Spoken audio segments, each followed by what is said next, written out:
to Wrestling Gold. From hours and hours of archival footage, we've selected a group of special matches that we know you're going to enjoy. So let's get down to ringside to our guest commentators, Dave Meltzer and Jim Cornette. This next match has special interest to Jim Cornette because it features the first person that Jim Cornette ever managed, Sherry Martel. She takes on the veteran Judy Martin. That's right. Judy Martin, of course, was trained by the fabulous Moolah, one of the great women wrestlers of all time. So Sherry Martel had her work cut out for her, and unfortunately for Sherry, in this match, I wasn't at ringside, so I couldn't help her out. For your next match of the evening, ladies and gentlemen, girl wrestlers. In the right corner, weighing in at 150 pounds from Myrtle Beach, South Carolina, Judy Martin. In the left corner, weighing in at 140 pounds from New Orleans, Louisiana, Sherry Martel.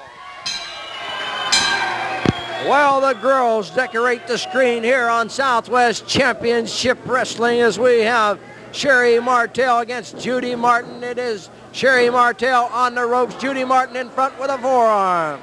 They continue the excitement here. Look at Sherry Martel with a drop kick, and down goes Judy Martin. Oh, what excitement we had. We showed you from Houston, Texas earlier where Tully Blanchard and Gino Hernandez defeated Ken Lucas and Rick Morton for the Southwest Tag Team Championship. And, of course, you heard the dynamic duo out here. And then Bob Sweetan in a match. A Mongolian Stomper out to interfere. Began to beat up on Sweetan. Don Carson was there. They brought the black glove out we heard so much about. They really opened up some wounds on the head of Bob Sweetan, and Dick Slater finally came out, jumped off the top rope onto the Mongolian Stomper, and Carson, the Stomper, left. And while the girls are in the ring, ladies and gentlemen, we want to remind you of event number 2 coming to San Antonio's Hemisphere Arena on Sunday, August the 15th. There are 10 exciting matches. The world's champion, Nick Bockwinkel, will be there. You'll see the dynamic duo in action. You'll see the Mongolian Stomper, Dick Slater, the Big Cat, Ernie Ladd, Ivan Putski, the Grappler, Hacksaw Duggan, the King, Jerry Lawler, Andy Kaufman of Taxi and Saturday Night Live will also be at the Hemisphere Arena. Remember that date, Sunday, August the 15th, 8:30. San Antonio's Hemisphere Arena, the biggest thing in the state of Texas for professional wrestling. A slam as Judy Martin puts down Sherry Martel. But Sherry Martel got out from underneath Judy Martin as she came flying to the air.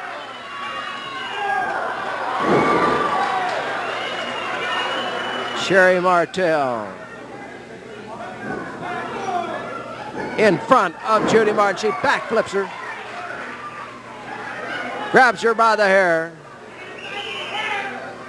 Sherry Martel stomps the head of Judy Martin. If you're wondering about the whereabouts of Ken Lucas and Rick Morton, of course, Lucas with that damaged shoulder, a lot of pain, a lot of suffering, unable to be here tonight, and Ken Lucas out.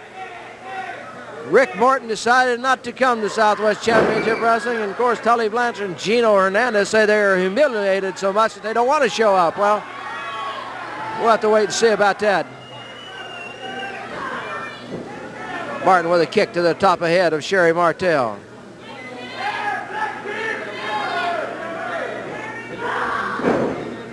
Martin knocking Martel down again.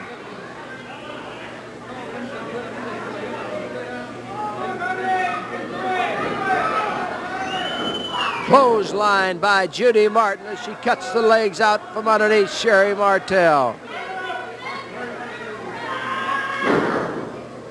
Big open hand to the back, knocking Sherry Martel back to the mat. The excitement you're seeing today here on Southwest Championship Wrestling is the excitement you get at arenas wherever Southwest Championship Wrestling are held. Take out the whole family and enjoy a night with the professionals from Southwest Championship Wrestling. Judy Martin grabbing the hair of Sherry Martel. Now from in behind, she puts a forearm across the chest of Sherry Martin. Here comes a count. It was 1.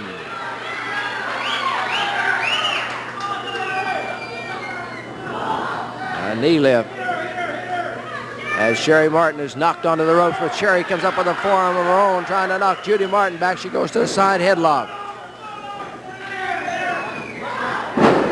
Line that time coming from Sherry Martel as she took Judy Martin down.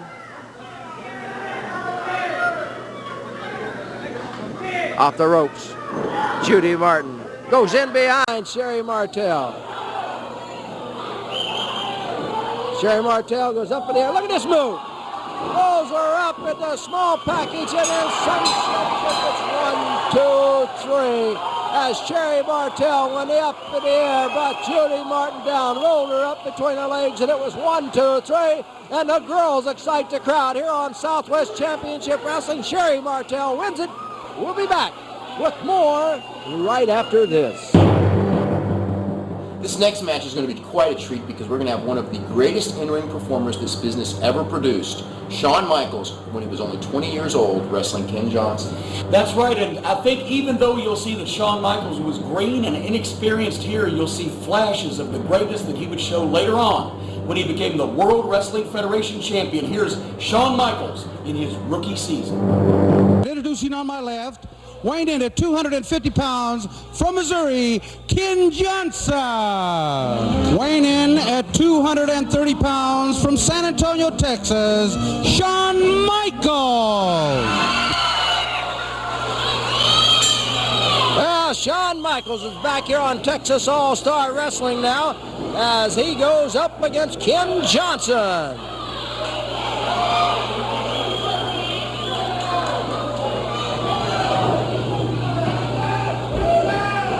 Michaels hooks up with Johnson. Now Johnson with the arm bar and reverse, and Michaels reverses that.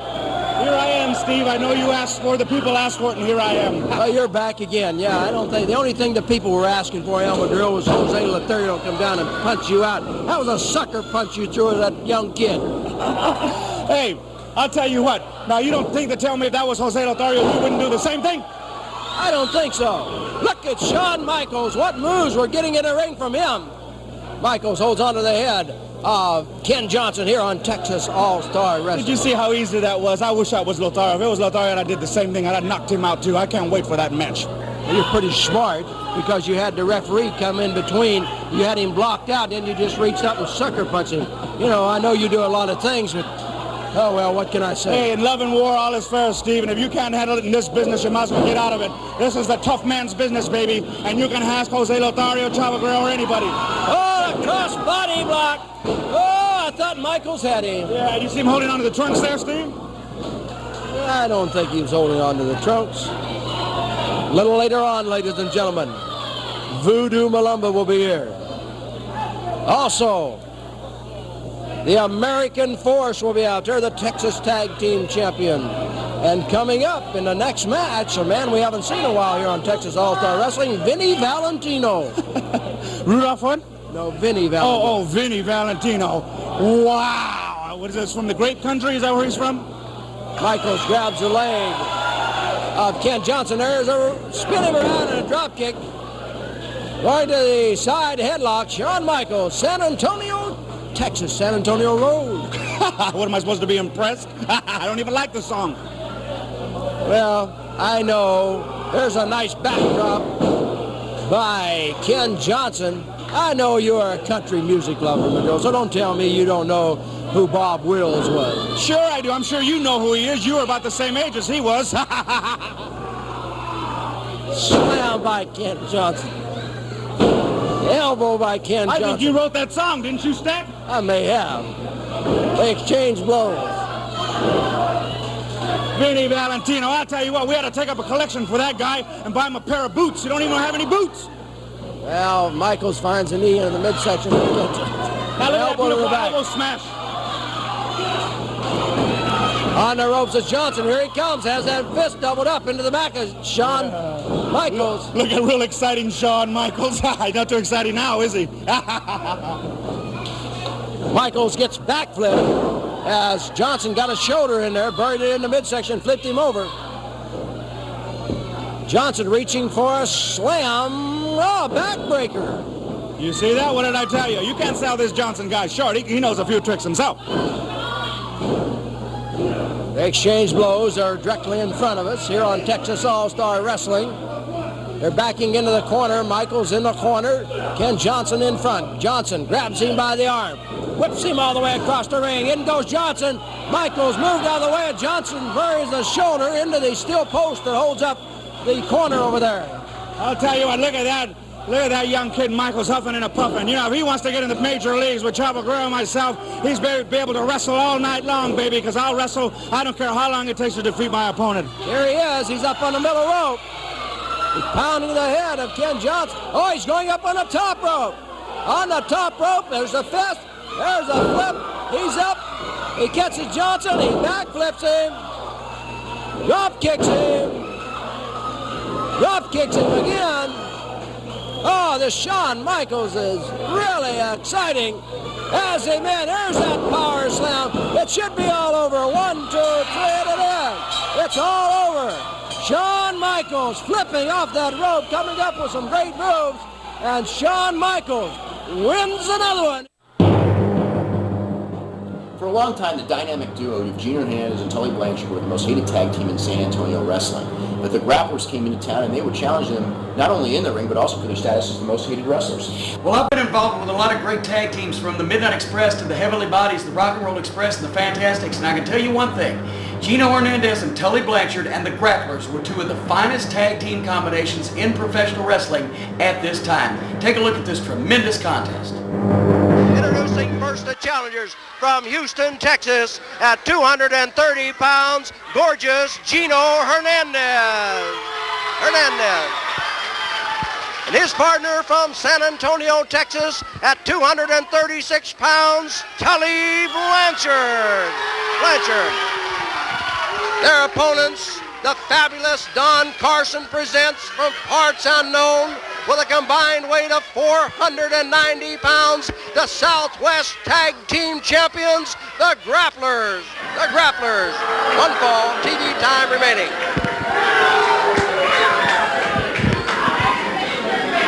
Well, folks, what you're going to see here tonight is a rarity. I've never seen it done before.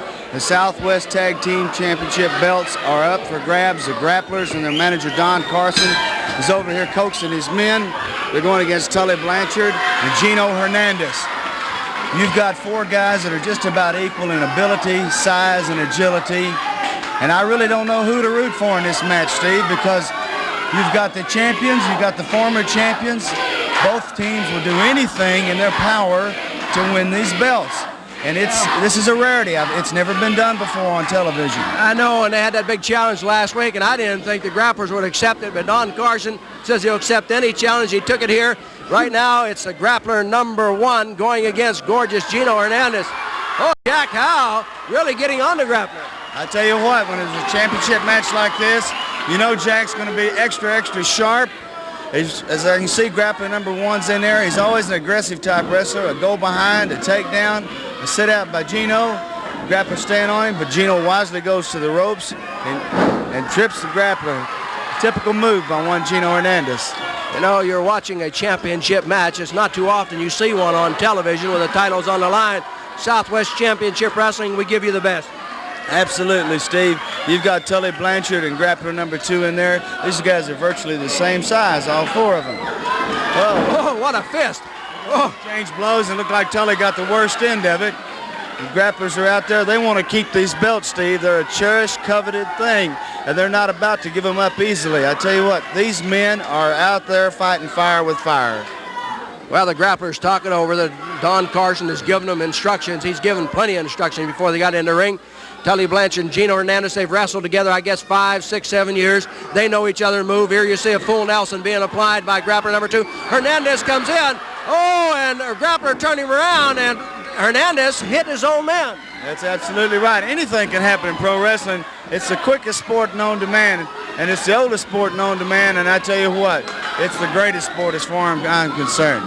Here you see these Grapplers work as a team. One held Tully while the other one belted him. A big flying elbow by the Grappler number 1 sends Tully's crashing to the floor. Oh, head slammed into that turnbuckle. Grappler number 1 with a snap mare has Blanchard down the center of the ring, and elbow Here comes the count. Just one. Blanchard quickly kicking out of there. I think he'd like to tag out to Gino. I think he would too, but you know, you can't underestimate Tully Blanchard. This guy's got it all together. You may not like the way he wrestles, or you may not like the way the other three wrestle.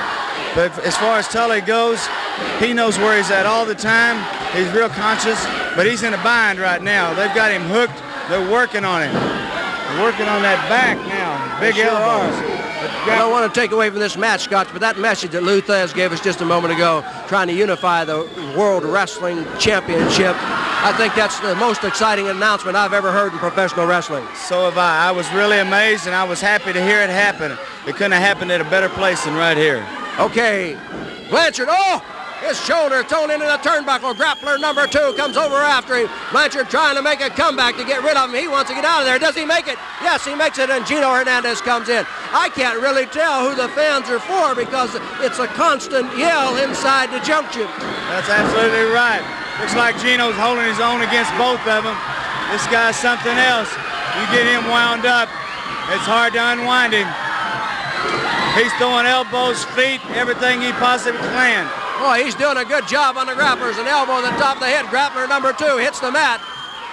Hernandez with a lot of damage on the grapplers. Grabs number 2, whips him across the ring. Well, he went in front for a backflip, but the grappler had enough left to get a kick, and he tags out. In comes grappler number 1. I tell you what, these grapplers work well as a team. But as you see, Gino got out of the trouble too. He tagged out. He's getting Tully Blanchard in. Gino goes for a leg. There you saw Tully do a smart thing, though. He knew the grappler was hot, so he stayed back, trying to cool the grappler down a little bit. Get him to calm down, get the heat off of him. That's absolutely right. These guys are stalking each other. Tully's biding his time right now in a big knee to the stomach. Sends a grappler to the mat. Boy, I hit him right in the solar plexus. A little punching there, I believe. A little punch or a chop to the throat. It had to go to the throat the way the grappler's laying there in pain. Tully's going up on a second rope. He knows the top rope's automatic DQ and comes off with a big elbow, drops another elbow on him. 1, almost a 2 count on him. Well, about picked up the cheers now. I believe the people are actually cheering for Tully Blanchard and Gino Hernandez against the grappler. I have never heard them cheer for Tully Blanchard before, but they're doing it here. Neither have I, Steve. It's amazing. I tell you what, there's a lot of electricity and excitement in the air. You can see these people, it's almost, you can see the excitement. The people are chanting, "Go home, Carson." The grapplers in the ring now. It's grappler number 1. He's got his double elbow locked there. Got both elbows locked up.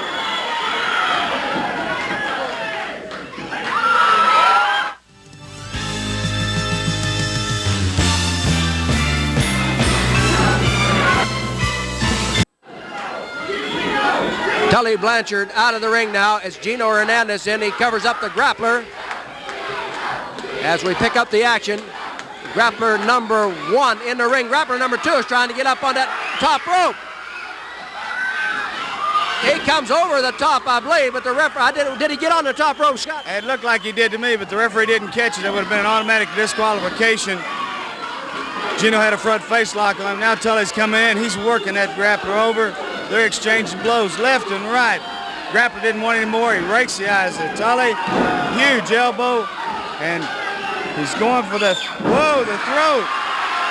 Slammed his fist right in that mat. He comes back, regains his composure. And they've got Tully in a bind right now. Grappler number 1 tags in. Grappler number 2 holds him. You can see the tag team work here. Here comes Blanchard bouncing off the ropes. Clotheslined him. Oh, he clotheslined him. He may have got him out. 1, 2. Oh, Tully kicks out. Here comes the other grappler now. This is 2 tagging back in. They have got Tully Blanchard the bad way right here. They're like a well-oiled machine, Steve. Dropping knees, dropping elbows, everything they possibly can do. And the people are actually hollering, "Tully, Tully." They want to see him get out of this. I can't believe it. They're yelling for Tully Blanchard. I can't believe it either. I wouldn't have believed it unless I'd have seen it and heard it with my own eyes. Well, I'm not taking anything away from Tully. Don't get me wrong. He's an exciting wrestler, but the fans don't like some of the things he does. That's absolutely right, Steve. I'd just soon watch him as anybody in the ring because he is excitement. Oh, reverse neck breaker. That should have taken a lot of steam out of Tully, but he kicks out. The guy's got a lot of intestinal fortitude. I don't care what anybody says. I don't like his style, but he's giving it his all. Both these teams are. They know that the Southwest Tag Team belts are up, and I tell you what, either team could come out of this match with the belts because they're both capable. They're both great tag teams. But look at Don Carson down there chanting. He's got these guys honed in. He knows their every move. He works out with these guys religiously every day. Tully's inching his way back over to the corner. The tag is made. Gino comes in. Is the referee going to let him stay? No, he didn't see the tag. Referee doesn't see the tag. Here's a switch on the other side, Scott. I tell you, what's good for the goose is good for the gander, and these guys will do it, either team. Another big elbow. He's got Tully in a bad way. Tully's fighting back, though. There's the tag now. Gino Hernandez in. Hernandez grabs grappler number 2. Elbows to the back of the neck. Hernandez whips the grappler. Drop kick. Oh, he got high in the air. Drop kick. He must have got 6 foot up in the air with that. He kicked out. The grappler tries for a tag. Gino's got him by the mask, slams his head into the turnbuckle, and in comes Tully. Tully Blanchard reaches up and grabs him as the grappler tries to knock him off. Tully throws a knee. Tully has him up for a bad breaker. He's got him down. Here's a count, and it's 2, and the grappler kicks out. That's grappler number 2. Here's a tag the other way. It's another thing, did you know that Tully Blanchard could chew gum through a 45-minute match and never miss a lick? And there's a rare miscue among the dynamic duo, Gino Hernandez and Tully Blanchard. Grappler goes for a slam. Gino with the roll right into his own partner. The old Anderson brothers technique, sacrificed his partner. And the grappler too late to make the save. Gino Hernandez and Tully Blanchard. That was the Southwest Tag Team Championship was on the line. And Gino Hernandez there. What's going on here? Appeared like he was. Gino thinks he won the title. They got the belts. Yeah, they got the belts. Gino was scratching his left wrist there. I thought something was itching, but. Oh, wait a minute! Wait a minute! Tully Blanchard, how? That's a surprise even to me. Tully Blanchard has turned on Gino Hernandez. Turned on Gino Hernandez right there. After they won the belts. Oh my God. He couldn't have been smart enough to turn on him before they won the belts. Or maybe after they'd had him for 6 months. Looks like he's bleeding from his forehead. That's like counterproductive. But this is actually, which would mean this was the last match that Tully and Gino ever wrestled because they never got back together. Going after Hernandez. And here they go, fighting like cats and dogs. Bloody cat. Actually, one of them was fighting like a dog, and the other one was fighting like a sissy. But I don't know which one was which. But the grappler's taking the opportunity Gino now. Gino Hernandez is pretty well cooked here. As Gorilla Monsoon would say, stick a fork in him, he is done. And Don Carson, I'll tell you one thing, if he kicks you with those shoes, you've had it. Gino Hernandez have just won. I wonder if he ever loaded those street shoes. Those street shoes didn't need to be loaded. Those were the hardest shoes. You don't need to get down Look at Gino. Here comes Gino. He nailed Carson too. This was obviously designed to make Gino Hernandez a world beater and set up a huge Gino Hernandez, Tully Blanchard showdown, and I think it did just that. Excellent effort on all parts involved. Gino Hernandez and Tully Blanchard. Well, that's a question that's going to have to be answered by the commission. And the referee's even pissed. Yeah, Jack Howell is not happy with this. We'll be back. Look at the people are standing up. Well, he was made to look like a fool by counting out the champions and awarding the belts to people who didn't want the belts to begin with. They love it. They love it. And ladies and gentlemen, we'll be back with more of exciting Southwest Championship Wrestling right after this. Gino Hernandez and Tully Blanchard, the dynamic duo, were one of the most hated tag teams in the Southwest. And they finally split up because the two egos just couldn't get along at all. And when they finally split up, it was time for them to wrestle each other, but they only wrestled once or twice. Well, all good things must come to an end. If it's a marriage, the husband blames the wife blames the husband. If it's a wrestling tag team, each blames the other for carrying the team. In this case, we'll let you watch Tully Blanchard versus Gino Hernandez, and you make the call. Who was right? Special referee for this match, a gentleman who had 90 professional fights, won 77 of them, 70 by knockout. He went 15 rounds with Muhammad Ali. This is Ernie Davis.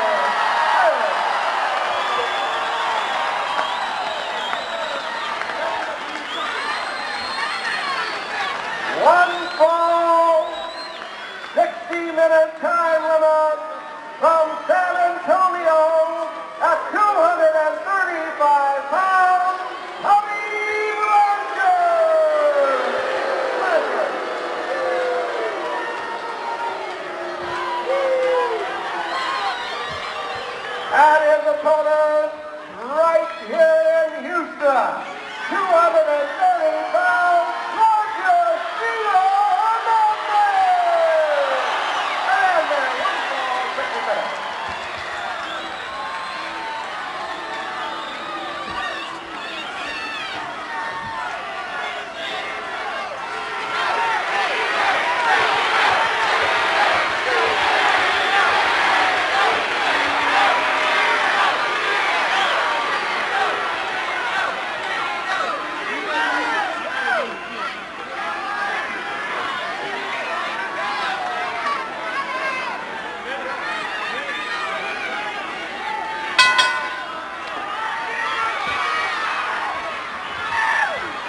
5 minutes gone. 5 minutes.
John, 10 minutes.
There's an old saying that you can't judge the book by the cover, and probably in pro wrestling it's never been more apropos than the late Adrian Adonis. The guy did not look like anything special, but he was in the ring. He could do things that very, very few men could do. And his opponent in this match, Bob Orton Jr., was one of the classic scientific wrestlers of the era. And Lou Thesz is involved. He's at ringside in this match. Well, Bob Orton Jr. and Adrian Adonis both had a reputation amongst the wrestlers in the locker room across the industry as two of the finest technicians in the game. When they got the chance to lock up, not only were the fans paying attention, but the eyes of the wrestling world were on this match. Now you get the opportunity to see it as well.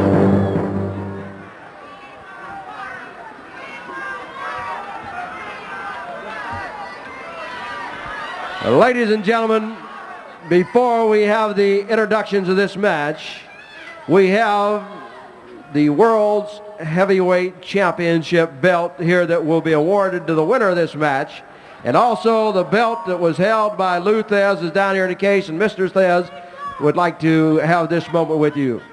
Thank you very much, Steve. Ladies and gentlemen, this is going to be the belt to be awarded to the winner. The original belt, which is 75 years old, that I have had possession of for several years, will also be presented to the winner. This is the first time in 20 years that we will have a leg on developing an undisputed heavyweight wrestling champion. This is the beginning of something very important. Thank you very much.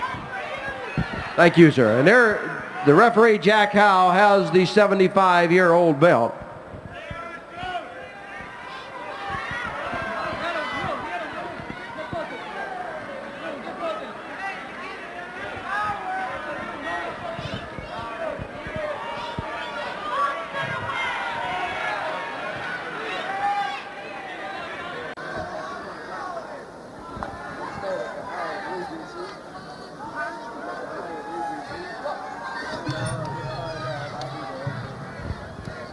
Ladies and gentlemen, this is our main event this evening. One fall, 60-minute time limit. The winner to be the new world's heavyweight champion. Introducing first, from Kansas City, Kansas, 242 pounds, Cowboy Bob Orton Jr. Orton. And from New York City, New York, weighing in at 257 pounds, Adrian Adonis. Adonis. One fall, 60 minutes.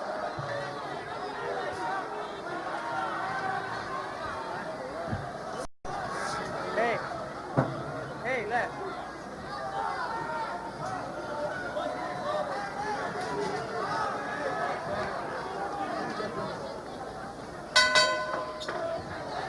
Leslie, turn your flash on.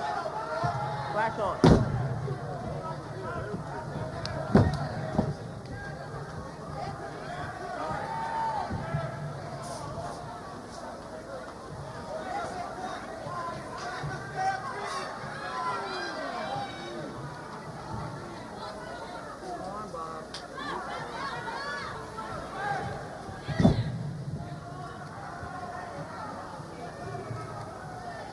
Hey, Bob. How about it, man?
5 minutes gone.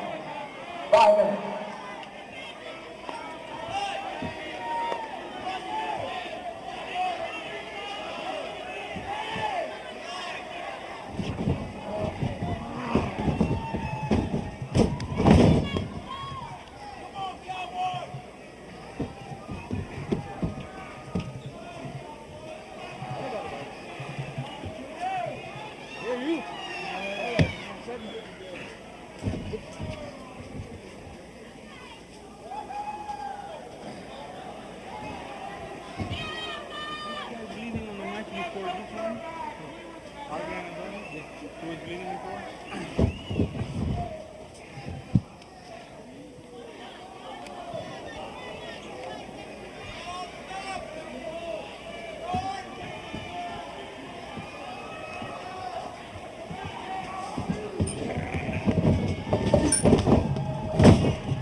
Guys come to the press room after this, we'll get the winner over there for a post-fight interview. Is that okay? Take some pictures with the belt.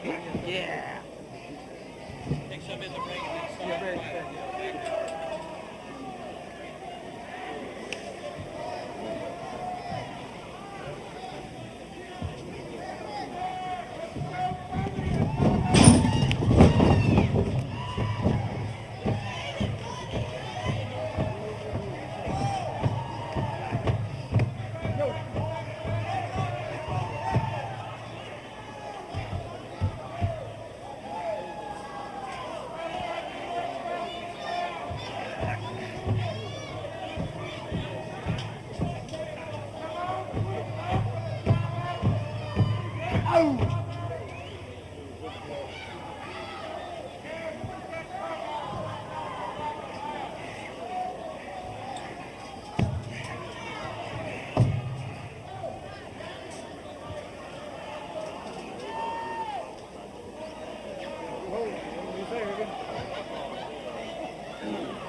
Minutes gone.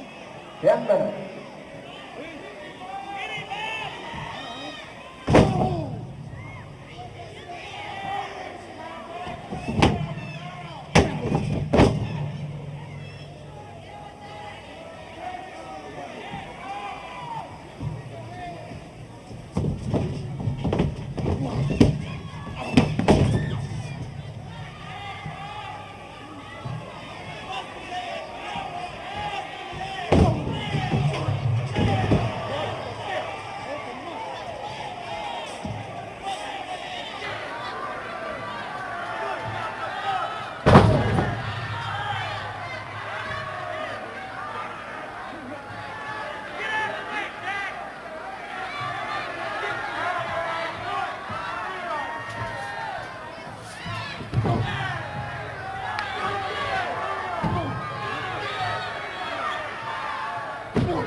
Time 15 minutes, 22 seconds. Going into the ring now, Lou says to present the World Heavyweight Championship belt to Adrian Adonis.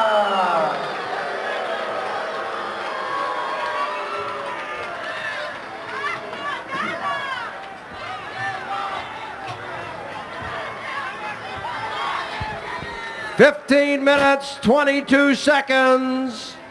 The winner of his third match tonight and the new world's heavyweight champion from New York, Adrian Adonis."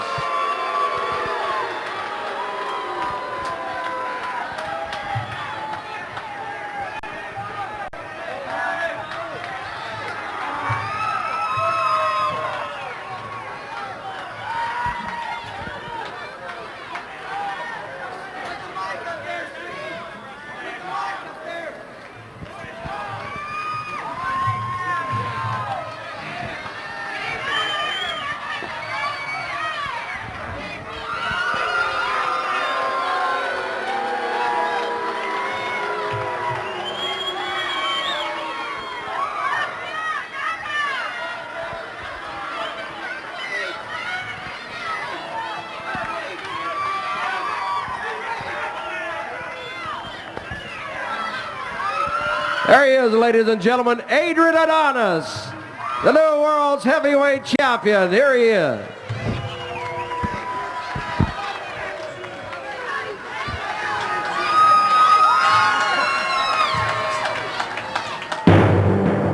Puerto Rico to Japan, through all over the United States and probably parts of the world that we don't even know existed. There were matches between Bruiser Brody and Abdullah the Butcher, and this is going to be another one of those wars. Who's the toughest, a butcher or a bruiser? A 400-pound madman from the Sudan or a 350-pound Texan with a win-at-any-cost mentality? Bruiser Brody and Abdullah the Butcher did one thing. They left a trail of blood and broken bones from one end of this world to the other. And here's a chance for you to watch one of their classic encounters. Brody has a chair. Brody has a chair. Whoa! Right across the head of Abdullah the Butcher. Brody with a chop to the head of Abdullah the Butcher. And another one.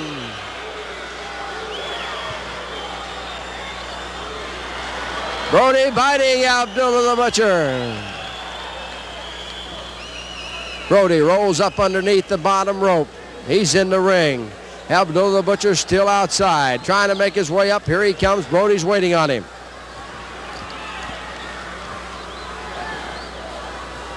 Big chops from Brody. Does it again. Abdullah trying to get into the ring, trying to work his way in between the ropes. He finally gets there. Brody goes to pulling it maybe close to the eye there. It's around the area of eye, and Abdullah kicks him.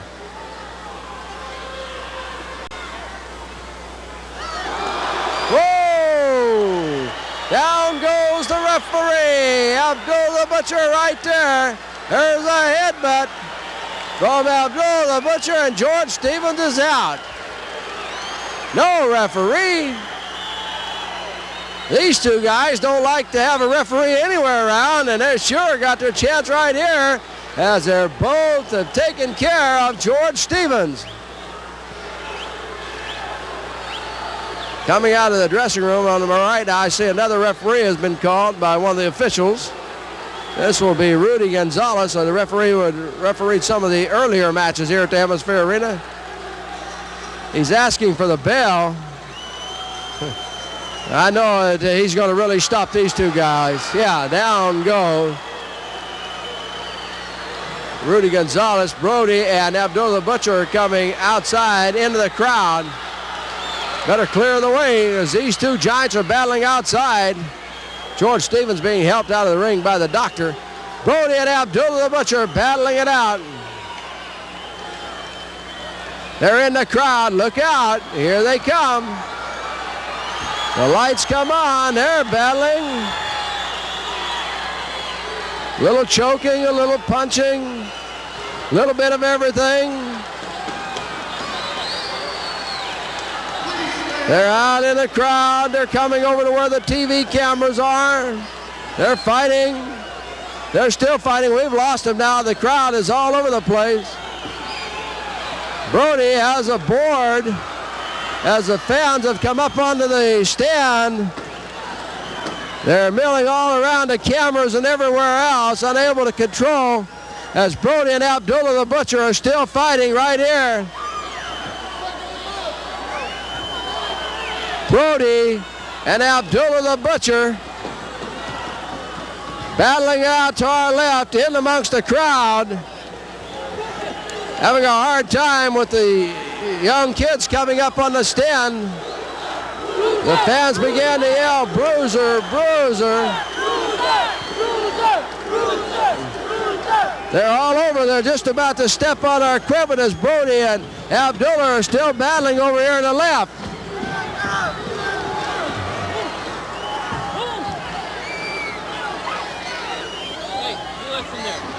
They're battling it out over here on the left. Now they're battling back towards the dressing rooms. They're just going to battle it completely out of the arena. I've lost them. There they are. I can't get this crowd out of the way. Very unruly. They're still battling it off on the left. And ladies and gentlemen, this crowd is moving now as Abdullah the Butcher and Brody have come up onto the high-rise area. They're here. Abdullah and Brody right up here on the high-rise area. The San Antonio Police Department has cleared everybody off. They're still battling it out. Abdullah and Brody. Oh, there's a big chop. They're very close to us here. Walk riding into the camera. They're just a foot away from the camera as they battle it out. Headbutt. Brody. Abdullah Butcher. I don't want to be this close to these guys, but there's nowhere I can go. Brody and Abdullah still battling it around. They're being knocked all over the high-rise. Here comes Brody with a chair right here to my left. Abdullah the Butcher is down off the high-rise. Abdullah the Butcher and Brody. Abdullah's not through yet, I don't believe. Maybe he's leaving. In the early 1980s, there was a promotional agreement that created some interpromotional matches between the promotions in Georgia and in San Antonio. Each company sent a representative. For Georgia, it was Larry Zbyszko, and for San Antonio, it was Scott Casey. Well, I don't know about any agreements between any promotions, but I do know a lot about Texans. There's one thing about a Texan, their pride is as big as all outdoors, and Scott Casey was not about to let Larry Zbyszko come in, being the out-of-towner from Georgia, and get out of the state of Texas by beating Scott Casey. Casey was going to do something about it come hell or high water.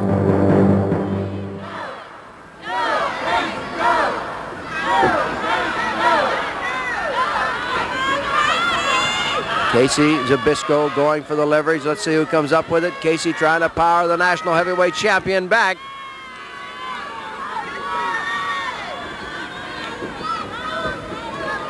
So far, it's about equal. Now Zbyszko may have a slight advantage. Zbyszko moving in behind, twisting around, comes around the front and has a headlock, but he doesn't keep it long. Shoulder tackle, down goes Casey. Over the top goes Zbyszko. Oh, a reversal of the hip toss. It's Casey who's down. He kicks Zbyszko off. Flies through the air with an elbow smash, and Zbyszko moved out from underneath. Zbyszko back in behind with a face lock.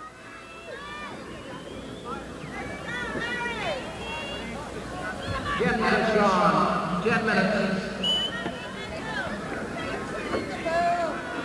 Zbyszko, the national heavyweight champion, holding on to Scott Casey at the 10-minute mark.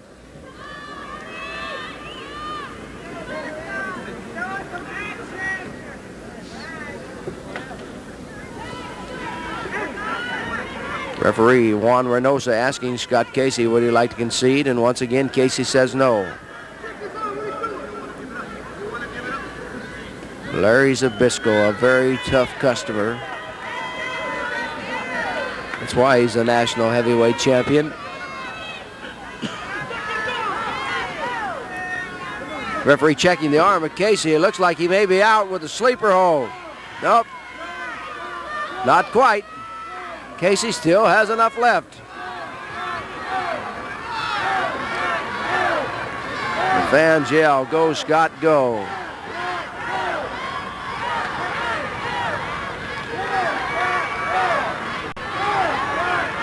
Casey trying to make the move. He'd like to get out of this, get things going around, shake out the cobweb.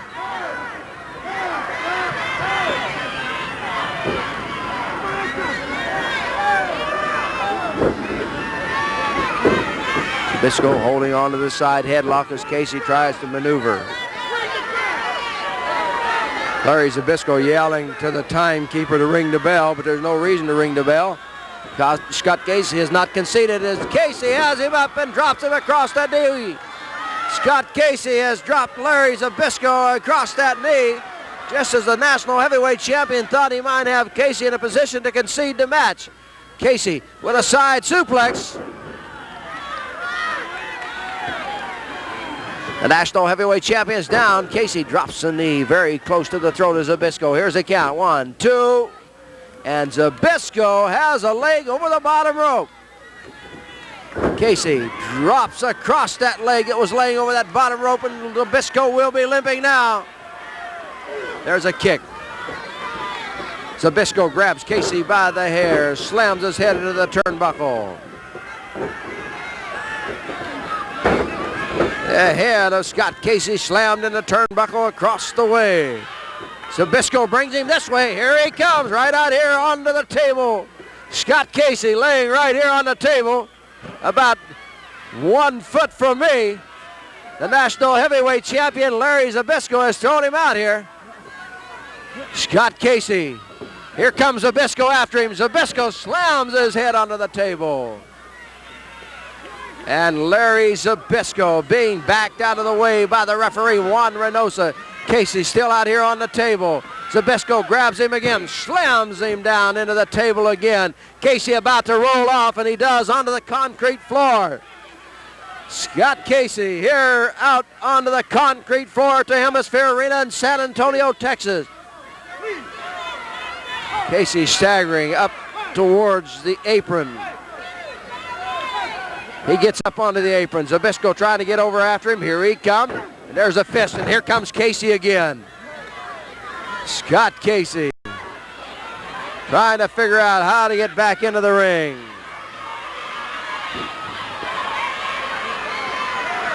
Larry Zbyszko is over there. I don't know what Zbyszko's doing. It looks like he may be untying the turnbuckle across the way. The plastic cover that conceals that steel turnbuckle over there.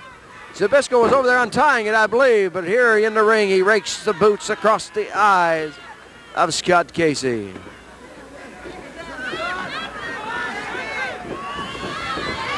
Casey whipped across the ring.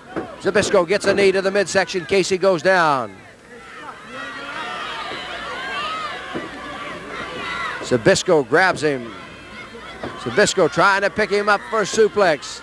Casey reverses it. Casey with a suplex on Larry Zbyszko.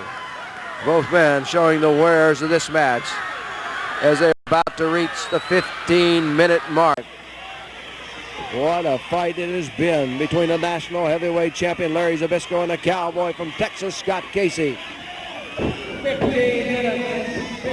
minutes gone. Casey coming up on top of Zbyszko, and it's 2. Zbyszko had enough left to kick out. Casey in front again. Here he comes. The national heavyweight champion holding that back. Casey with a reverse neck breaker. And Zbyszko may be gone. Casey crawls on top, and Zbyszko kicks him off. Casey slams the head of Larry Zbyszko into the mat. Does it again. Here comes Scott Casey. Zbyszko whipped across the ring. Oh, Casey catches him in a sleeper hold, and they bounced him off the rope. Scott Casey in the center of the ring with a sleeper hold on the national heavyweight champion Larry Zbyszko. Can he put him out? Zbyszko crawling to the corner, and he made it, but Casey snatches him out of that corner right back to the sleeper hold. Zbyszko twisting and turning. He doesn't want to go out here. The national heavyweight champion may be going. Looks like he may be out of it. No, he's into the ropes across the way. He's hanging out on the other side of that bottom rope. So he'll get a break from the cowboy. Scott Casey, the referee. Juan Reynosa backs him out of there. Zbyszko reaches down, snatches legs at Casey. Here's the count. It's 1, 2, 3. 1, 2, 3. And Larry Zbyszko, after it looks like he was put out with a sleeper hold, come up and snatch the legs out from underneath Scott Casey. In the time of 16 minutes and 35 seconds, here comes Tully Blanchard into the ring. The Southwest heavyweight champion, Tully Blanchard, into the ring. I believe he's claiming that Zbyszko used the ropes for leverage. Casey is complaining that Zbyszko used the rope for leverage, but here is Eric Embry now to take the case of Scott Casey to the referee, Juan Reynosa. And Zbyszko pops down Eric Embry. Casey has Zbyszko. Tully Blanchard now helps out. Blanchard takes Casey, throws him over the top rope onto the floor. Going after Embry now. They hold Embry, and it's Zbyszko and Blanchard punishing Embry. Here's Hanson into the ring. Hanson back in, and the big bad man from Borger, Texas, cleans out. But the victory will stand. The national heavyweight champion, Larry Zbyszko, the winner. We'll be back with more right after this. In San Antonio, Texas, they had a big war over who was the master of the pile driver. It was Jerry the King Lawler and Bruiser Bob Sweetan. Well, I think you'll find out if they were going to have a beauty contest, Sweetan would have lost, hands down. Got to be the ugliest human being I've ever seen in my life. But in a battle of the pile drivers, Jerry the King Lawler had a distinct advantage. Take a look when Lawler and Sweetan lock up. Well, ladies and gentlemen, coming up into the ring at the Hemisphere Arena in San Antonio, Texas, is the King, Jerry Lawler. He is preparing to go in what is going to be probably a pile driver against a pile driver, as we're waiting the appearance of Mr. Pile Driver himself, Bob Sweetan. And here he comes on the right, entering this huge crowd here at the Hemisphere Arena. Our referee, Jack Howe, is already in the ring. And what a match this ought to be. The King, Jerry Lawler from Memphis, Tennessee. You can see him in the ring. And there he is, Mr. Pile Driver Bob Sweetan, and now Marty Martinez, a ring announcer, will be making the introductions. A tremendous crowd on hand for the event number 2. The King, Jerry Lawler, now being introduced. And Bob Sweetan will get his introduction here at the Hemisphere Arena.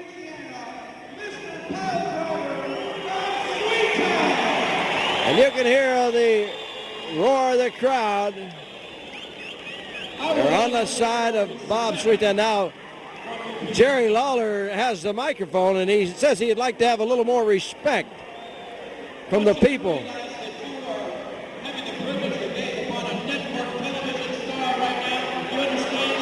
He's saying you're having the privilege to see a network television star. Of course, he's speaking about his appearance with Andy Kaufman on some of the late night shows.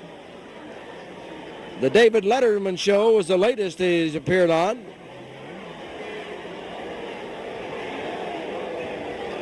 Referee Jack Howe trying to tell Jerry Lawler to put the crown and everything else outside the ring, and let's get underway with the action.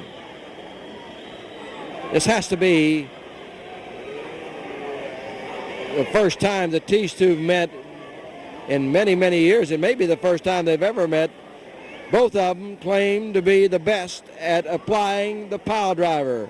Bob Sweetan calls himself Mr. Pile Driver. Jerry Lawler calls himself the King. So only time will tell here on Southwest Championship Wrestling as we've moved into the big arena to bring you these exciting matches. Oh, Lawler not liking what Sweetan might do. Sweetan is threatening to step on the crown of the King, Jerry Lawler. Lawler doesn't like it at all. The referee is telling Sweetan no, but that doesn't mean anything.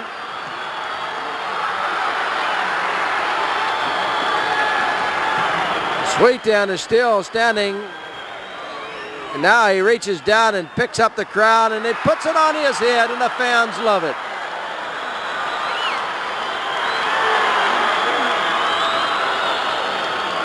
Well, I don't think Lawler likes it at all, but he's not going to go over and take it away. And Sweetan takes his cape, the cape of Jerry Lawler, and wipes the toes of his boots with it. Now Lawler comes out of the ring. Jerry Lawler outside the ring. The bell has not sounded for the start of this match yet.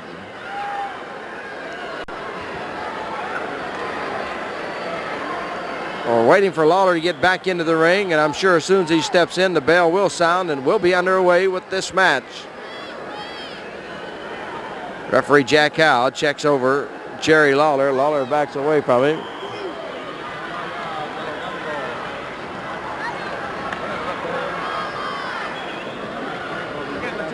And ladies and gentlemen, the man's Standing back here to my right is interested in this match, Cowboy Scott Casey. And Scott, I know you can tell me about the pile driver here, Jerry Lawler and Bob Sweettown. Sweettown applied it to you. That's absolutely right, Steve. I was out of wrestling for almost 2 months.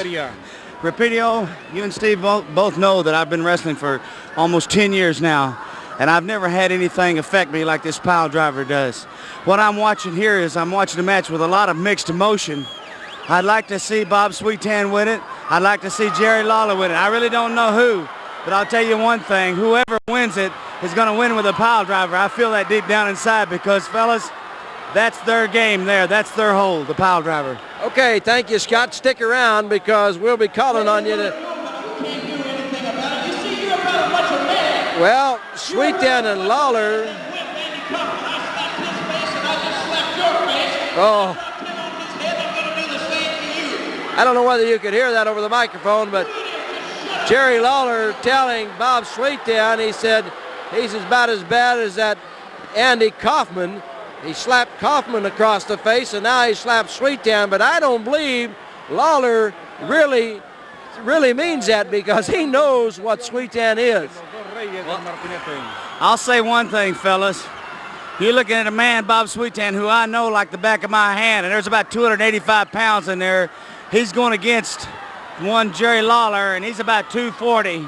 But let me tell you what, it's like the, what is it, the unstoppable force against the immovable force? And I'm telling you, it's going to be a rough match either way you go. Okay, here we are now up in the ring.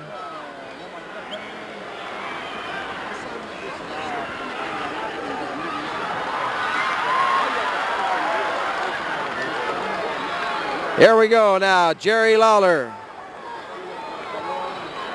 Bob Sweettown. Well, the referee, Jack Howe, telling Lawler, let's get in there and let's get after it.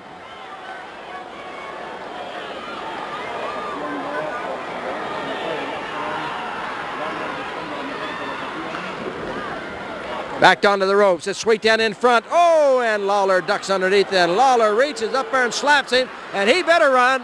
He better run because Bob Sweettown, 285 pounds, gets hold of him. There won't be much of Jerry Lawler left.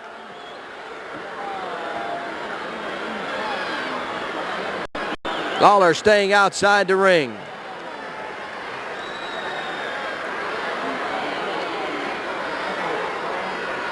Referee counting. Lawler still staying outside the ring. Sweettown moving back so that Lawler can get in. I don't know that Lawler really wants to get in there. Remember, he's claiming what he did to Andy Kaufman. Andy Kaufman weighed 140 pounds. Sweettown weighs 285 pounds. Sweettown comes out of the ring chasing Kaufman, chasing Lawler. Lawler bails out also. Well,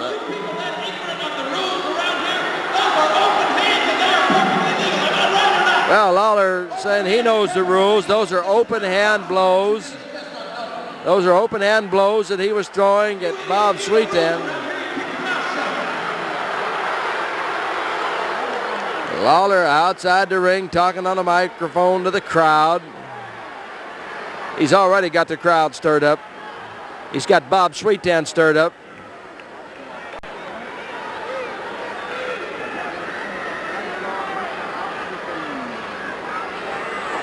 Lawler refusing to come into the ring. Now he finally makes it.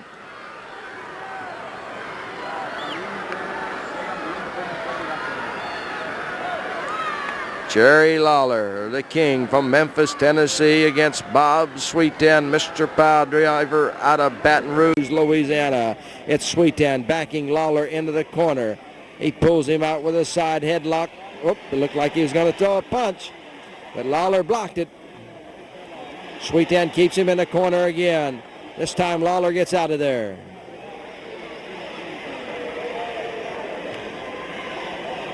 Bob Sweettown, you can see the look on his face. He is really mad, and I can't blame him. Taking a few of those slaps from Jerry Lawler. In the corner, Sweettown in front. Lawler blocks it and throws a punch of his own. Well, Sweet Dan went for the punch, and he didn't get it as Lawler got that forearm up there and blocked it. Oh, Sweet Dan is mad.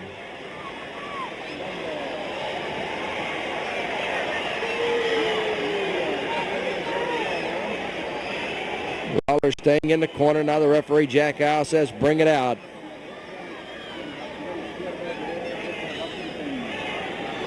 Sweet Dan walking over towards Lawler. Now Lawler comes out of the corner. They lock up, and coming out with a side headlock is the King, Jerry Lawler. Holds on to that side headlock. Really locks it on tight. Sweet Dan gets a forearm up on the side of the neck of Lawler now. Sweet Dan blocks the punch, and there's the punch that sends Lawler down into the corner. Oh, and he gets out of there and he bails out in a hurry. Sweet Dan just turned the tables on him that time. Lawler went for the punch. Sweet Dan got that forearm up, blocked it, laid one in there on Lawler, and Lawler went down, and finally out underneath the bottom rope, he went onto the floor. Sweet Dan signaling to the crowd that he used an open hand, but I don't think he knows it.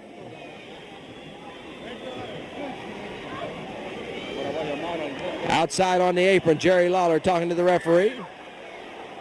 And I think Lawler's saying it was no open hand, it was a punch. And Sweet Dan says no open hand. Lawler now comes in between the ropes.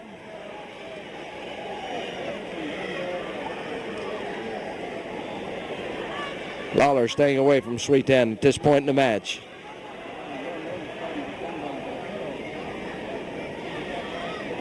Lawler backed into the corner, puts his in underneath that rope. Referee counts him back in. Well, so far, Jerry Lawler has been evading Bob Sweet Dan. Lawler wants a hook up, and Sweet Dan does.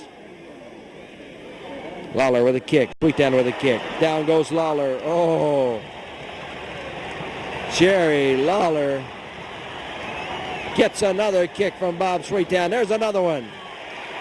Sweet Dan going for the power driver quickly. And Lawler goes for the ropes, and he ties his legs up in those ropes. He doesn't want Sweet Dan to get anything on him. And here comes Lawler back outside the ring. So Bob Sweet Dan going for the first pile driver of the night was blocked by Jerry Lawler as Lawler grabbed the ropes with his legs, tied himself up, got a referee, Jack Howe, to give him a break. You know where I come from, where we wrestle civilized, like the pile driver is an illegal hold. Well, Lawler complaining about the pile driver, says where he comes from, the pile driver's an illegal hold. Well, Mr. Lawler should have looked at the rules when he came into this ring, because the pile driver is not an illegal hold here.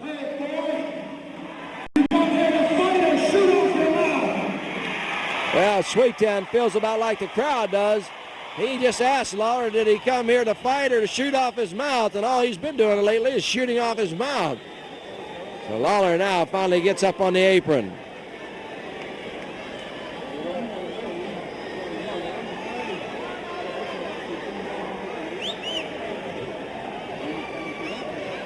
Lawler walking away from Sweet Dan.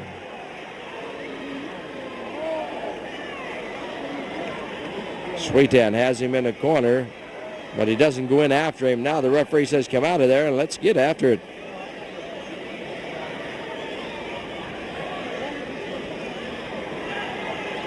Lawler staying in the corner.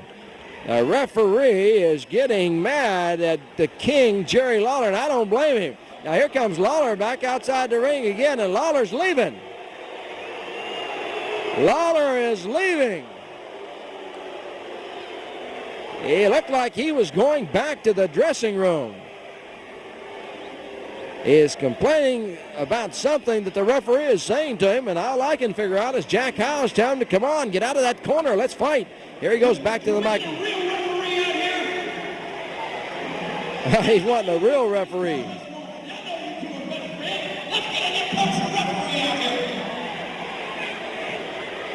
Well, Lawler wanting another referee. I don't believe he's going to get it.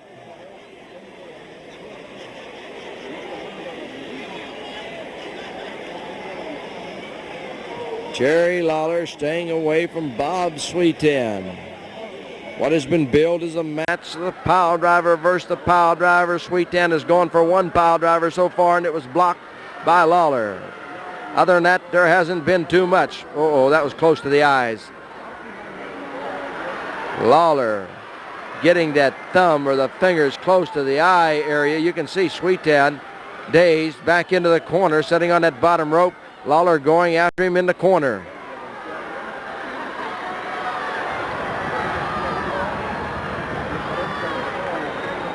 Lawler reaches in, grabs Sweetan, puts him down on the mat. With the fist, he misses. As Sweetan got out from underneath, he's going for the pile driver again, and Lawler pushes him back into the corner. So Jerry Lawler quickly getting Sweetan back in the corner. Now Sweetan kicks him down. Bob Sweetan with the boot, putting it to Jerry Lawler. So far, Lawler has been unable to go for the pile driver against Sweetan. Sweetan holding on to that left arm.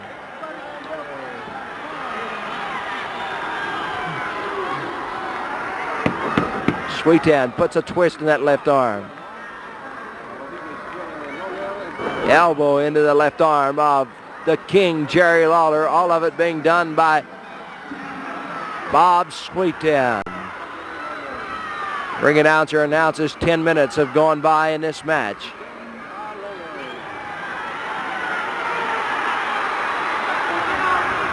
Sweetan holding on to that left arm.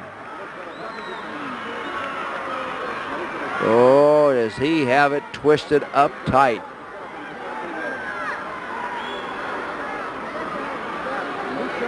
Jerry Lawler moving around. Throws a punch and he lands it on the jaw of Bob Sweetan. He goes in after him and stays on top of him. Jerry Lawler now the aggressor as he goes after Bob Sweetan. Going a left, another left, lays him on the jaw of Sweetan, and there's a right, and down goes Bob Sweetan. Jerry Lawler, high in the air he goes and drops a knee across the chest of Bob Sweetan. Lawler grabbing the hair. Throws a punch that was very close to the throat. Lawler proud of himself now. Let's see if the King goes for the pile driver. Here he goes. Oh, and Sweetan flips him off.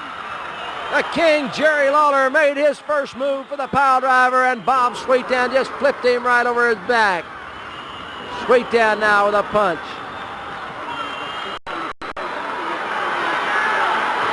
Bob Sweetan going after Jerry Lawler, and a big boot there puts Lawler on the mat.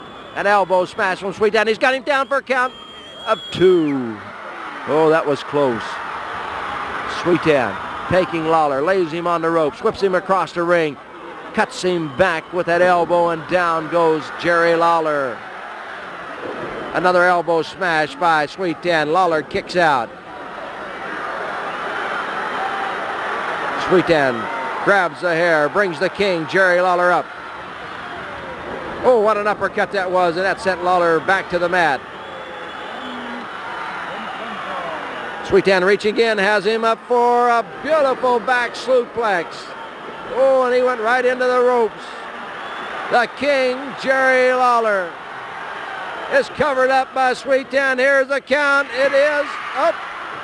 A leg over that bottom rope. I don't believe it was a 3 count, as Lawler had the leg over the bottom rope. 2 count. I thought the referee gave him 3, but Lawler did have a leg over the bottom rope. There's another back suplex. Sweetan trying to keep him from rolling around. He's got him covered up again, and this time it's 3. This time I believe it was 3. Lawler has got a leg over that bottom rope. Let's see if the referee is going to... Oh, no. I don't believe he's going to award the match to Sweet Dan. He isn't. Now, there's no doubt about that. From my position here at the arena, it looked like that leg went over the bottom rope after the 3 count. Now Lawler gets a knee up in there. He's got Sweet Dan down. Lawler using the rope for leverage. He got the 3 count. Jerry Lawler using the rope for leverage has got the 3 count on Sweet Dan. Now Sweet Dan comes back at him for the power driver. He drops him on his head. Oh, this crowd is going crazy. Listen to this crowd. They want Sweet Dan to do it again. Sweet Dan is up on that middle rope. Lawler is down, suffering from the pain that has been brought to him by that pile driver by Bob Sweet Dan, and Sweet Dan is leaving the ring. He lost the match, but he did get to put the pile driver on the king, Jerry Lawler. Lawler was the winner of the match.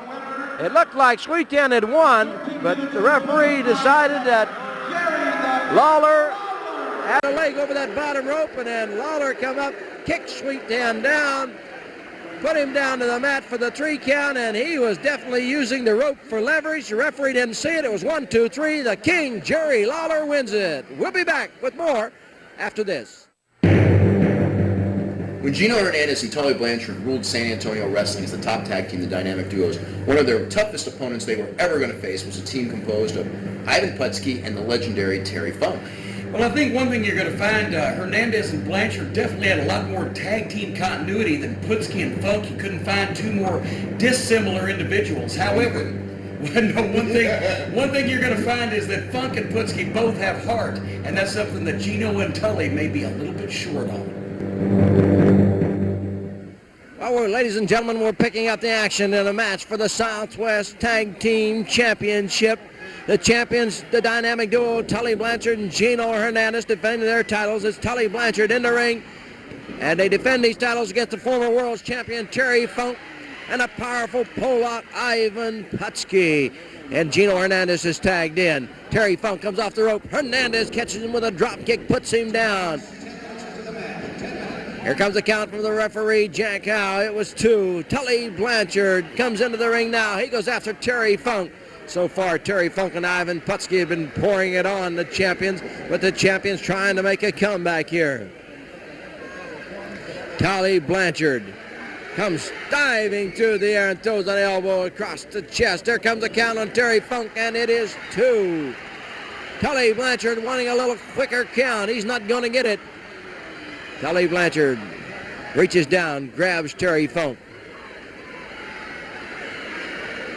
Covers him up in front with a face lock. Funk trying to maybe make it over there where he can tag out to Ivan Putski.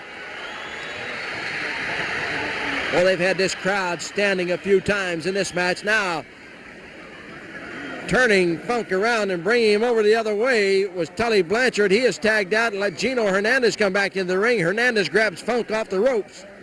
Has him up in the air, a beautiful back suplex. Gino Hernandez is going up on the top rope. Hernandez is up on the top rope, and he dives through the air right across the chest of Terry Funk, and Terry Funk still has enough left to kick out. Oh, not many men can do that. Tully Blanchard is in now. Off the ropes is Blanchard. Funk hits him with a forearm as he turned out of the way. He has knocked Blanchard out on the apron. The Southwest Tag Team Champions in trouble here. That title is on the line as Terry Funk lays some big haymakers in. He pushes the referee, Jack Howe, out of the way. Terry Funk is going wild. Jack Howe is holding Terry Funk as he put him back, and Tully Blanchard knocks Terry Funk down. Terry Funk was being held by the referee for just a moment. Blanchard took advantage of it. Now they pick up Terry Funk and throw him on top of the referee, Jack Howe. So Tully Blanchard was thrown on top of the referee, Jack Howe, by Terry Funk, and Funk tags out.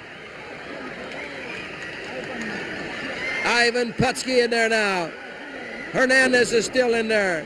All 4 men in the action. Rick Morton has made his way down to the ring talking to the referee, Jack Howe. Ricky Morton It was defeated along with Ken Lucas by Blanchard and Hernandez for the championship. In the ring, it's Tully Blanchard with Ivan Putski outside the ring. Gino Hernandez and Terry Funk make their way in. Now Jack Howe gets kicked out of the ring again, this time by Hernandez. Rick Morton come in the ring with a 3 count. Rick Morton came into the ring. Ivan Putski had Tully Blanchard down. Rick Morton acting as a referee got the 3 count. Now Hernandez is going after Morton. Blanchard and Hernandez going after Morton. I don't know what Blanchard has, but Morton has. Ricky Morton has his shirt tore off of him by Gino Hernandez and Tully Blanchard. You can remember what they did to Ken Lucas. Put 23 stitches in his shoulder. Here's Hernandez up on the rope. Blanchard is holding it. Hernandez comes off that rope, dives into Ricky Morton. Now Blanchard with the knee. An elbow smash. Really hurting on Ricky Morton. Blanchard and Hernandez going wild. Ken Lucas is in there now. Ken Lucas has come out. That's Rick Morton's partner. Lucas going after Blanchard. Lucas going after Hernandez. Ken Lucas trying to clean house. Blanchard is bleeding. Morton is bleeding. Oh, Terry Funk is back in there now. He knocked Hernandez down with a headbutt. Ken Lucas is going after Tully Blanchard, and it looked like he was biting him. He was. Now he's going after Hernandez. Terry Funk is in there going after Gino Hernandez. Tully Blanchard gets another blow as Tully Blanchard has a big wound open up over the right eye. The bell has sounded, and there's no doubt about it. Everything has gotten out of hand. We'll wait for the official decision. I'm sure it's going to be a disqualification. We're waiting for the referee to give us the signal as what the official decision was, and here it comes.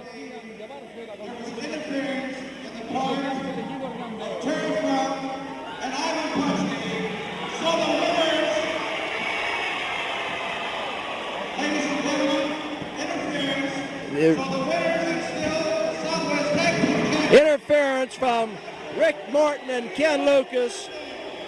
Interference, Rick Morton, Ken Lucas. So Tully Blanchard and Gino Hernandez.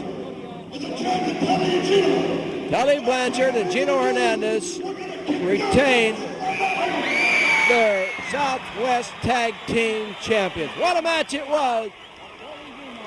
A huge crowd here at the Hemisphere Arena loved it, and we hope you did at home, and we'll be back with more right after this. You want to see a cage match? We got 2 wild men in a cage match. We got the Mongolian Stomper and Mr. Excitement Dick Slater, and the referee in this match is Bob Sweetan. Well, Slater always unpredictable, but the Mongolian Stomper, a man who belongs in a cage. This guy is an animal, pure and simple, and the only referee, the only man that could possibly keep order would be a guy who prided himself on being the toughest competitor anywhere, not only in the state of Texas, but around the world, Bruiser Bob Sweetan. Take a look at the cage match when the animals are locked up, Slater and Stomper. A cage around the ring, and inside the cage, special referee Bob Sweetan trying to keep things squared away between the Southwest heavyweight champion, a Mongolian Stomper, and Dick Slater. Outside the ring, Mr. Don Carson locked out of that ring by that cage so that he cannot interfere in the match. You know, he's been using the black glove. It did appear on Southwest Championship Wrestling, so we know he's used it. Slater's head slammed into the chain by the Mongolian Stomper. He done that to him just a while ago and opened up a wound on the head of Dick Slater. Now the Stomper with a claw hold on the head of Dick Slater. Bob Sweetan, special referee, making sure that Don Carson doesn't get in this ring and doesn't interfere in the match. Carson has been doing his managing over the loudspeaker system here at the Hemisphere Arena.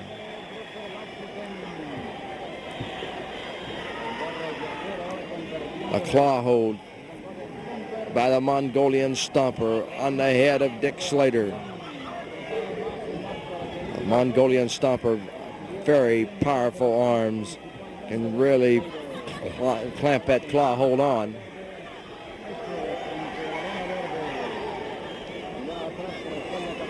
There you see it, as the Mongolian Stomper continues to apply the pressure to the claw hold.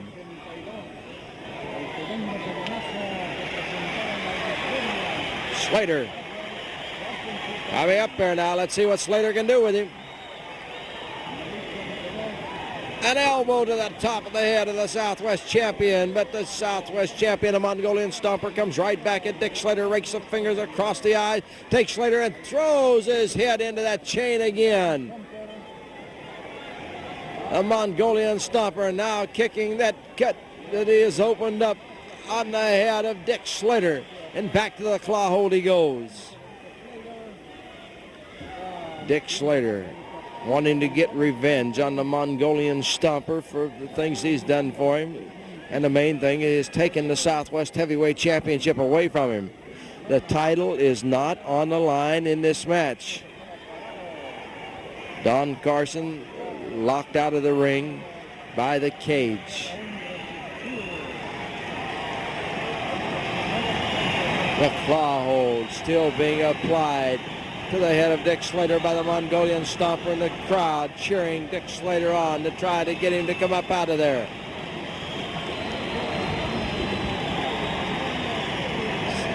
The Stomper holding on to Dick Slater.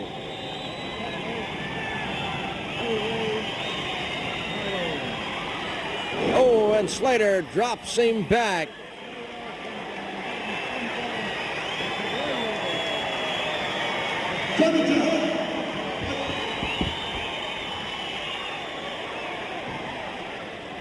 Stomper reaching back up at Slater, takes his head. He's got it on that chain fence that has been put up around the ring. And he is taking that head of Dick Slater and just running it up and down that fence. The claw hold he's got on him again. Slater unable to get back in. The Stomper kicks his head into that chain. Now he brings him in the ring, and Dick Slater is in bad shape right now. Slater doesn't even know where he is. The Stomper takes his head, puts it into that steel cage again. You can see he is just raking the wounds that he's already opened up on the head of Dick Slater, raking him across that chain. Back to the claw hold in the center of the ring this time. Referee Bob Sweetan is there. The shoulders of Slater are not down. Here they're down now. Here comes the count. It's 2, and Slater picks up his left shoulder.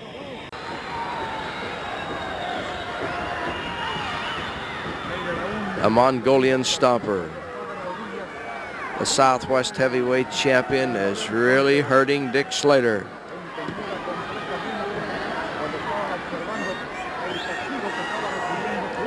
That claw hold looks like it is about to finish Dick Slater off. You're watching Southwest Championship Wrestling for where we've gone into the Hemisphere Arena in San Antonio tonight to bring you some of event number 2, and what a great lineup it's been.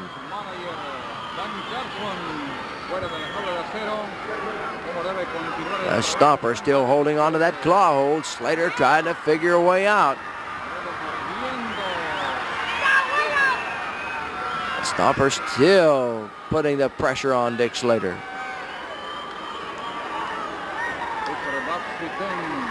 And here comes Slater. Oh, and he lays one on the side of the head of the Mongolian Stomper, but Slater is so dazed he doesn't even know where he is. He still knows, though, that he's got to get that Stomper. And a Stomper comes back. They exchange blows. Slater grabbing the Stomper. Puts him in the corner. Slater with a little punching. Now drops the Stomper down and goes in kicking. Slater with some big kicks. And Bob Sweetan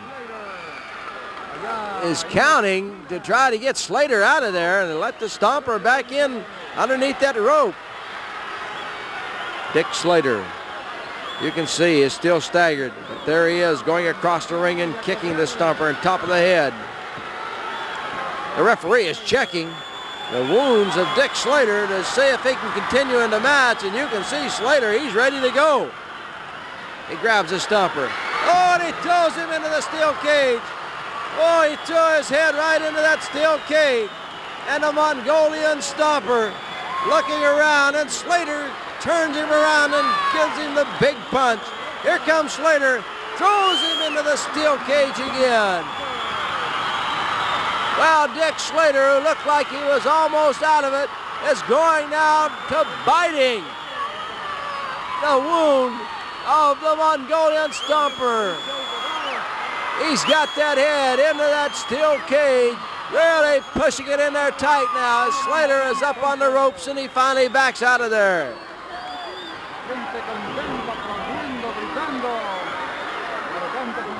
Slater with a big boot to the top of the head of the Mongolian Stomper. Dick Slater getting a little revenge here. He's going up on the top rope. What's he going to do off of there? The Stomper is still down.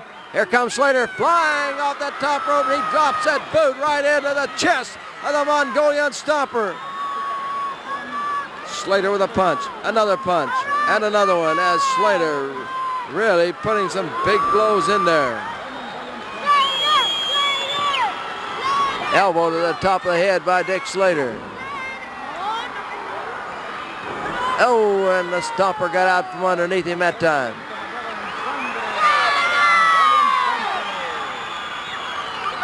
The Mongolian Stomper putting some forearms in the chest of Dick Slater. A big kick from the Mongolian Stomper. The Stomper has Slater up, slams him to the mat. The Stomper with a boot to the top of the head. Slater with an elbow smash. Dick Slater going after the Southwest heavyweight champion.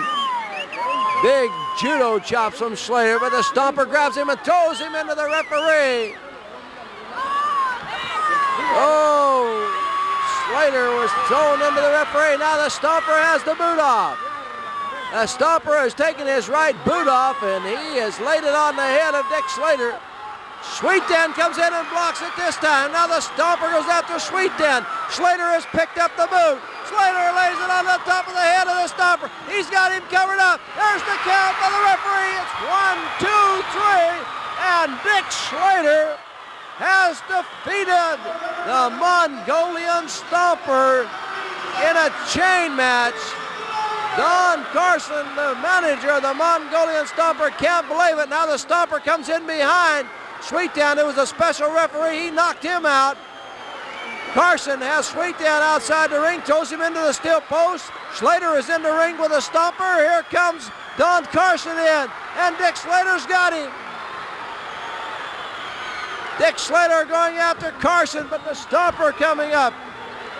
And the Stomper grabs Dick Slater, puts a shin and a maki on him. And Carson closes the cage as Don Carson's Mongolian Stomper has applied the shin and a maki to Dick Slater. Remember, the match is already over. Slater has won it. This is after the bell has already sounded. Sweetan trying to get back in the ring, but Carson has him locked out. There's the black glove. The black glove has appeared again right here in the Hemisphere Arena. Oh, and it goes to the head of Dick Slater. Another time.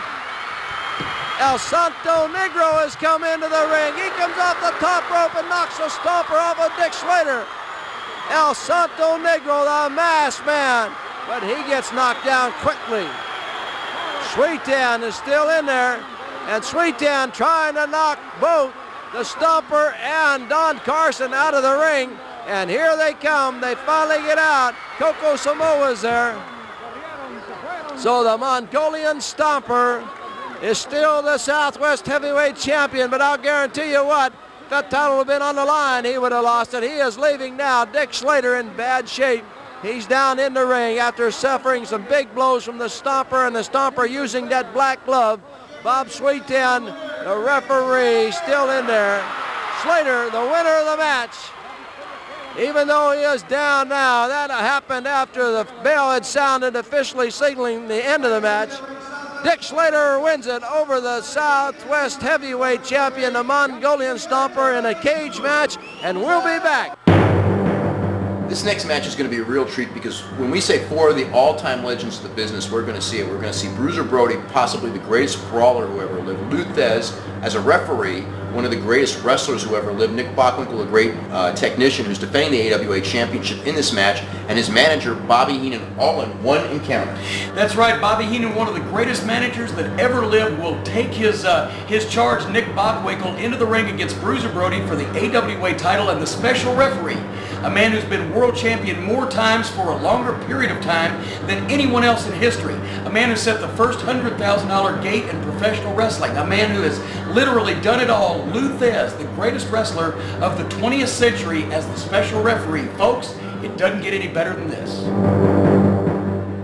We're joining a match in progress for the World's Heavyweight Championship. The champion, Nick Bockwinkel, now has the head of Bruiser Brody, the challenger, scissored as Bruiser Brody, the big man, trying to take the golden belt and the World's Championship away from Nick Bockwinkel. Bobby the Brain Heenan, some people call him the Weasel, is the manager of Nick Bockwinkel. He is outside the ring talking to a ring announcer or someone down there at ringside, as Nick Bockwinkel punishes Bruiser Brody with the head scissors. It's been an exciting match so far. It's been going on for better than 8 or 9 minutes now.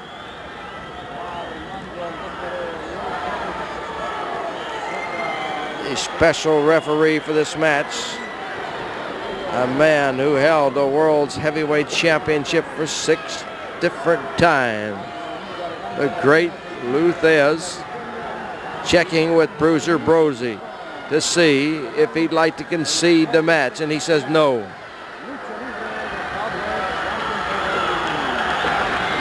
Nick Bockwinkel trying to finish Bruiser Brody off. Brody kicking those legs, trying to get that circulation going, trying to get out of that head scissor.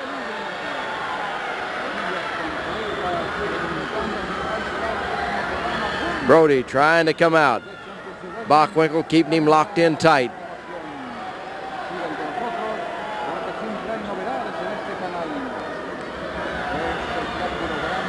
Brody still unable to get out. Here he comes as he finally gets out and he grabs the leg of the world's champion, Nick Bockwinkel. Bruiser Brody, 290 pounds.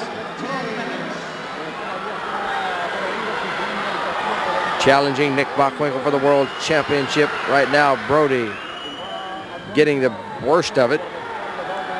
As Bockwinkel has him covered up, here comes a count, and Brody has a leg over the bottom rope. Bockwinkel thinks he may have won the match already, but no, the leg of Brody was over the bottom rope. Oh, and Brody catches him with a big one as Bockwinkel came in after him. Bockwinkel right back. Brody now grabs the leg. Bockwinkel doubles those fists up, throws him to the back, trying to knock the big man off. Brody holding on to Nick Bockwinkel. Oh, Brody with a bear hug. Bockwinkel reaching up, trying to pull Brody off, but Brody backs him into the corner.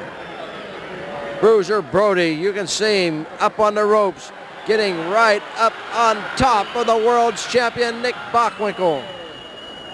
Well, Bobby Heenan started in. Brody went after him, and you see Heenan, he doesn't want any part of Brody. Bockwinkel, the world's champion now, comes back. Brody stays right with him. Ooh, down goes Bruiser Brody. Bockwinkel from in behind. get Brody down. He's got him down. There's no count. Heenan clapping for his world's champion. As you can see, Bockwinkel. As Brody scissored again.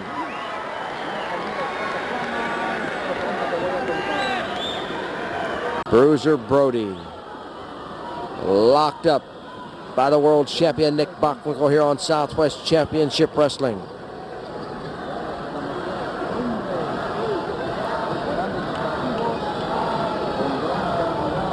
Nick Bockwinkel holds on to Bruiser Brody.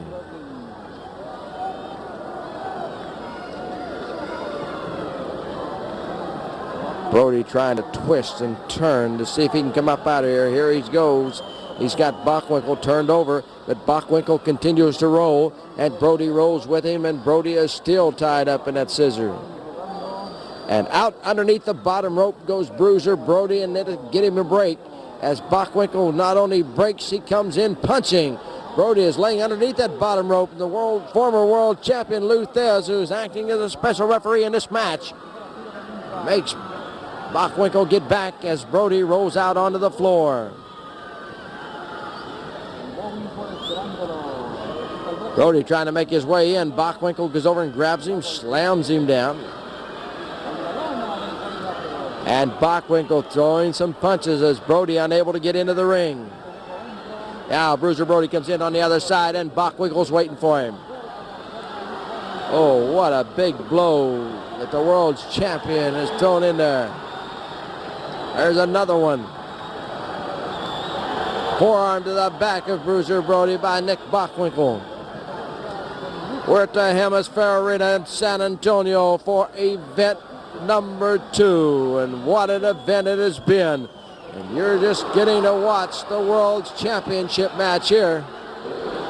Bruiser Brody, the challenger, trying to knock out Nick Bockwinkel, the world's champion.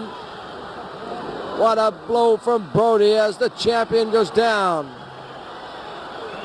Brody reaches down, grabs him, throws him into the rope, between the ropes and out onto the concrete floor. And here comes Bruiser Brody outside. Brody grabs him by the hair, throws him into the timekeeper's table.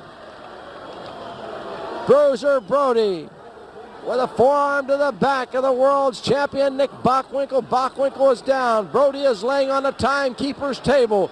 The referee, Lou Thez, is warning Brody to either take it into the ring or go back to the dressing room and be disqualified. Brody doesn't want to get disqualified because he wants to win that world's championship. Brody is up on the top ropes, and he comes down with that big fist right on top of the head of the world's champion Nick Bockwinkel, and it may be all over here. It may be all over here. Brody may be wearing that world's championship belt.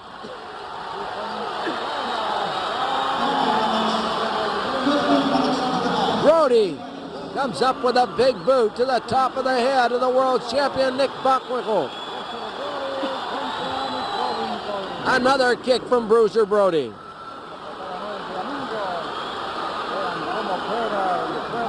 Brody kicks him back down. Bruiser Brody has got him covered up, and here's the count, and he only gets a 1. Bockwinkel is coming out underneath the bottom rope.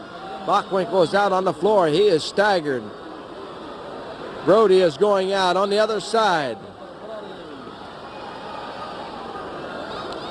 Brody going over to try to get Bockwinkel as Bockwinkel makes his way up onto the apron. Now he's inside the ring. Brody is outside the ring. And Brody lays him backwards across those ropes and throws that big forearm. Then he pushes him right into the center of the ring. And here comes Bruiser Brody in, looking to put the finishes on the world's champion. Here he's got him high up in the air. What's he going to do with him? Down he goes, and Heenan may have grabbed Brody. In fact, he did. And now Bobby Heenan, the manager of the world's champion, Nick Bockwinkel, running away from Bruiser Brody. Brody comes into the ring, and down goes Bockwinkel as Brody caught him with a big one. Brody reaches down, slams him to the mat. Bruiser Brody, high in the air Here he goes, and a knee across the chest of the world's champion. Here comes the count. It was 1, 2, and Heenan reached in and punched Brody. Now Brody is going after Heenan. I believe Brody would have won that fall and the match if Heenan hadn't interfered.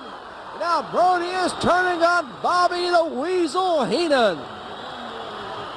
Brody goes back to the champion now. Oh boy, Brody throwing the world champion out of the ring. Now he's after Heenan, and there goes Heenan out of the ring. Here comes Brody out of the ring. Brody is going after a chair. And he has got the chair. Luthez tries to keep Brody from going into the ring with that chair. Bockwinkel is in the ring. You can see Brody holding on to that chair. Luthez is holding on to it. Brody has it. And he throws it down and he misses Bockwinkel. The referee Luthez grabs the chair, throws it out of the ring. Heenan consoles his world's champion as the world champion has been taking a beating here from Bruiser Brody. And they are leaving the ring. They are leaving the ring, and the referee has asked for the bell. Bruiser Brody will have his hand raised in victory, but that will not get him the world's championship, I don't believe.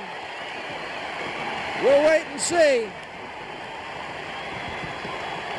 I believe the referee will wait for the official decision, but I'm just guessing now. I believe it's going to be a disqualification.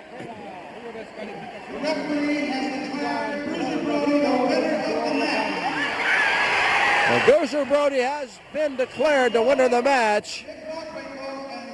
Mr. Heenan were in the ring. He has disqualified him, and a disqualification, the title does not change hands. Well, what it was, that's right, Bobby Heenan interfered in the match as Brody looked like he had the pin. He got a 2 count. Heenan come in, punched him off, and then Brody went after Heenan and Bockwinkel, but the referee, Luthez, disqualifies the world's heavyweight champion, Nick Bockwinkel. The winner is Bruiser Brody, but he doesn't get the title as Nick Bockwinkel remains the world's heavyweight champion.